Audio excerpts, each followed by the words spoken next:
শেষে দেখাটা মা বাবা সন্তানেও দেখে না। মাবুদ শেষ দেখাটা মা বাবা সন্তানেও দেখে না। এমন মরণ মাওলা তুমি কাউকে দিও না। এমন মরণ মাওলা তুমি কাউকে দিও না। এটা কিন্তু জলদস্যু।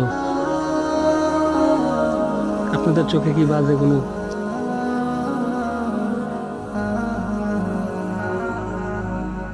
যে মরণ লাশ হলে কেউ চায় না গোসল দিতে, আসে না ছেলে বাবার কফিন কাঁধে নিতে। জানাজা দাফন কাফন ভাগ্যে যদিও হয়, মানবতার ফেরিওয়ালা সেথায় অসহায়। এই পাপী